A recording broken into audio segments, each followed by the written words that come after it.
수건으로 입과 코를 막은 아이와 엄마가 주택 밖으로 뛰쳐나옵니다. 주택 현관 한쪽 벽면에 펑소리와 함께 불꽃이 튑니다. 다세대 주택 1층 현관에 설치된 전기 배전반에서 원인 미상의 화재가 발생한 것입니다. 저희가 현장에 도착한 바 배전반에서 화재가 발생하여 농연이 분출하여 1층부터 4층까지 농연이 꽉 차 있는 상태였고 요구조자들이 인명구조를 요청하는 긴박한 상황이었습니다.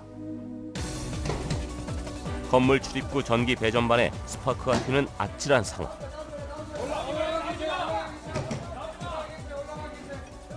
밖으로 탈출 시도하던 시민들이 다시 되돌아 들어갑니다. 배전반에서 계속되는 폭발과 스파크는 마치 불꽃놀이를 연상케 하는데요. 출동한 소방대원이 배전반을 향해 굵은 물줄기를 뿜습니다. 불꽃이 서서히 잦아들더니 건물 창문으로 희뿌연 증기가 빠져나갑니다. 선착대는 화점인 배전반에 화재 진압을 실시했고 우리 구조대는 현장에 도착하여 2인 1조로 편성되어 상층부부터 하층부까지 인명검색을 실시한 바 3층에 있는 요구조자를 예비 면체를 이용하여 이상 없이 인명구조하였습니다.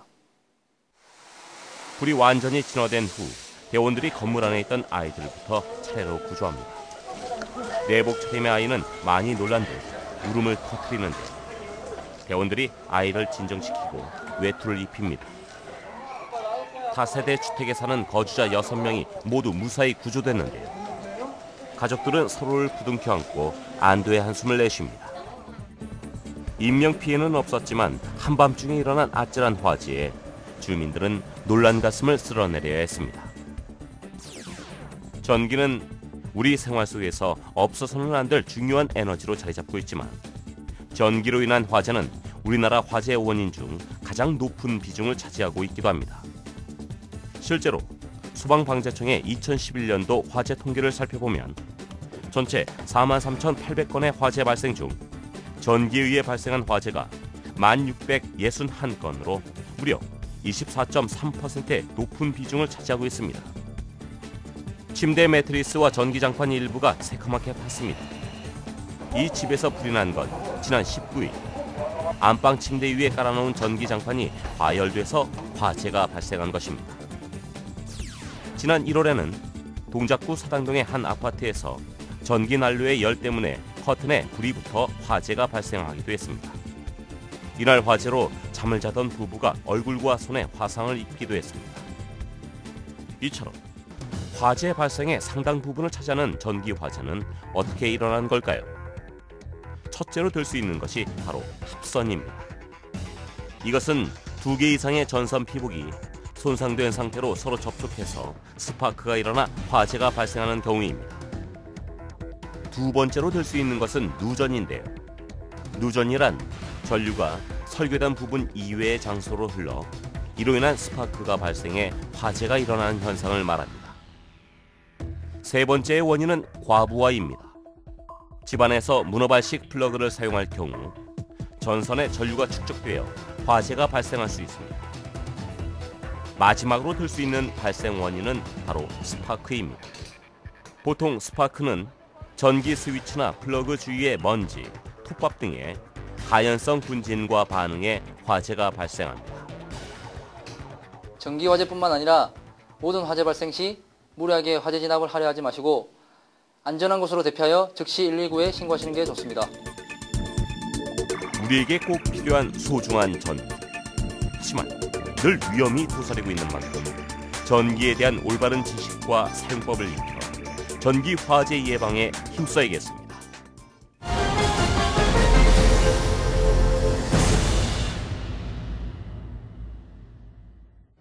소방차 한 대가 요란한 사이렌 소리를 울리며 달려갑니다. 도착한 곳은 중계동의 한 교차로. 승용차 한 대가 불길에 휩싸였는데요. 도대체 무슨 일이 일어난 걸까요?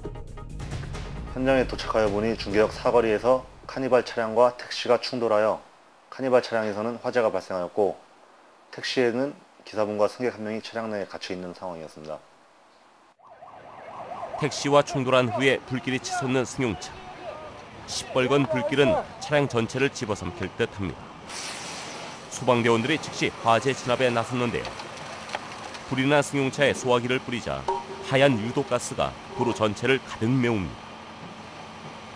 탑승자들은 재빨리 빠져나와 목숨을 구할 수 있었지만 조금만 늦었더라면 대형 사고로 이어질 뻔한 아찔한 상황이었습니다. 현장에 도착 즉시 펌프차 대원들은 수관을 이용하여 화재를 진압하는 데 주력하였고, 구조대는 아직 택시 내부에 남아있는 요구조자의 안전을 위해 구급대의 도움을 받아 기본적인 응급조치를 실시한 후 즉시 인근 병원으로 이송하였습니다.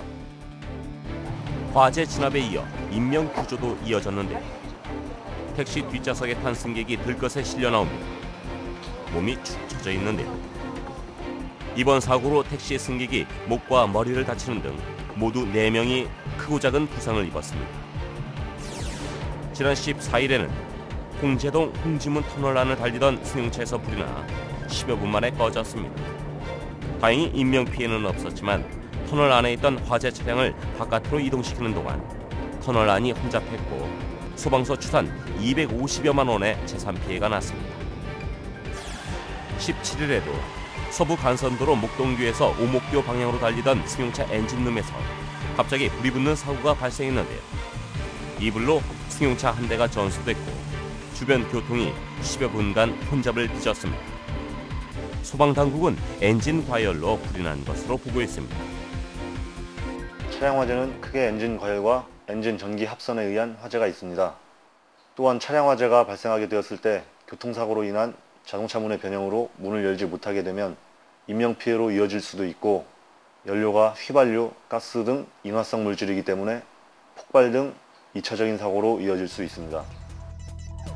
흔히 화재라고 하면 주택이나 공장에서만 일어나는 것으로 생각하는데요.